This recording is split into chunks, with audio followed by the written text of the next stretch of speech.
Bonjour à tous, aujourd'hui nous allons revenir sur la saga de Paul Kersey, non, du Justicier dans la ville, de production qui a commencé chez Columbia et qui a terminé chez la Canon, avec l'acteur formidable, incroyable, Charles Bronson. Alors pourquoi je reviens sur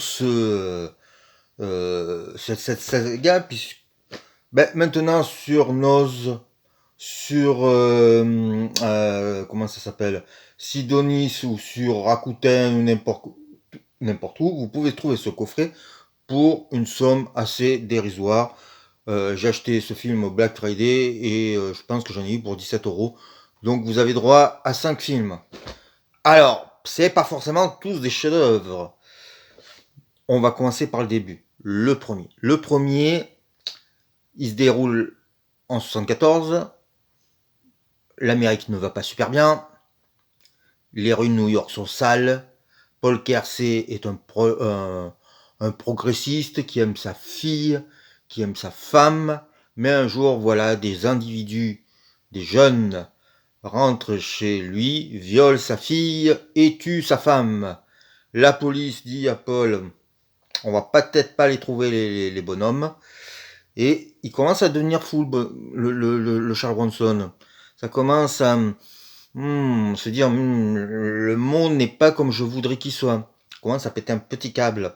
Il va au Texas travailler. Et là, il se rend compte que tout le monde vit comme au temps du Far West. Et il trouve l'idée pas si mal. On lui offre un flingue en plus. Et à partir de là, il rentre à New York. Et le soir, il décide de se promener dans les rues. Mais à chaque fois qu'il s'y promène, il voit des gangsters, des voyous, la lie de la société, et il va les flinguer. Alors au début, ça va le rendre malade, et puis petit à petit, il va y prendre du plaisir. Donc, le film, raconté comme je raconte, de manière un peu badine, semble anodin, mais non, le film est très ambigu. Il est gris. Il n'y a jamais ce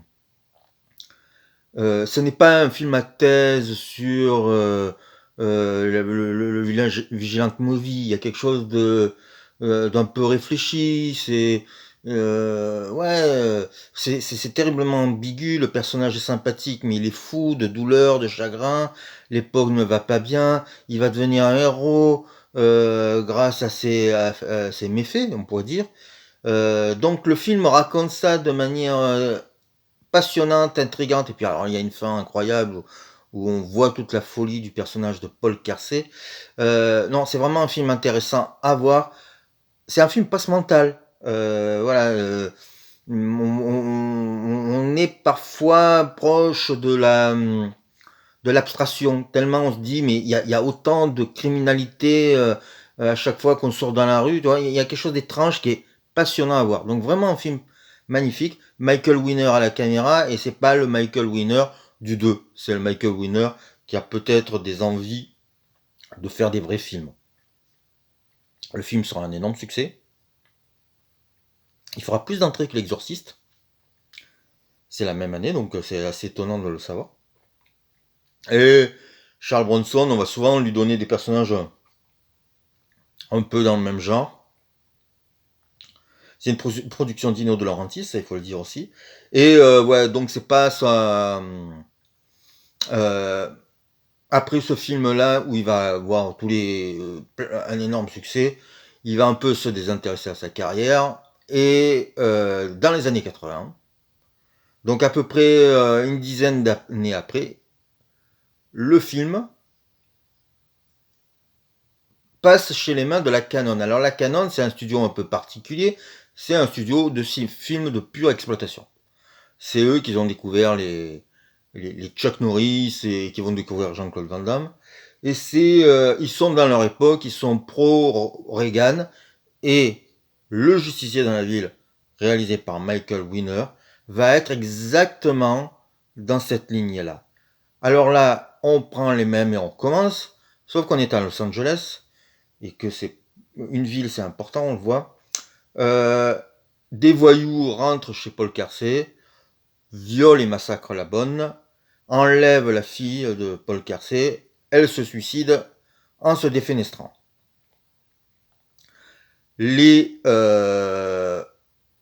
voyous sont blacks, portoricains, hispaniques. Il y aura un peu de blanc, mais pas tant que ça. Et là, Charles Bronson, il sait qui c'est, et il va prendre son flingue et il va les buter. C'est un film dégueulasse. Je le dis de suite.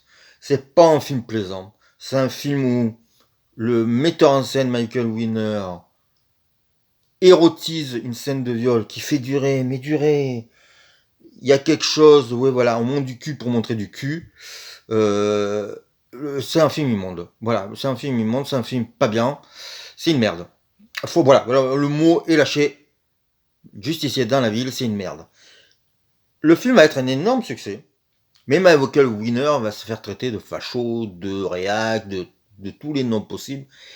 Et quand on voit le résultat du film, on va pas le plaindre. Donc il va faire un 3. Le justicier dans la ville 3. Et là, on est dans un autre genre de film, c'est-à-dire que le film passe du niveau de la comédie. Alors, Charles Bronson, Paul Kersey revient à New York, et là, le New York qu'il voit, c'est Beyrouth.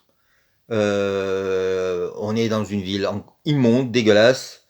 On dirait que des bombes lui est tombées dessus. Les voyous tiennent la rue, c'est des punks. Et les vieux, personnes innocentes, parce que c'est toujours des vieux, mais se réfugient dans leur immeuble et ont peur. Et lui Paul Kersey va leur apprendre l'autodéfense.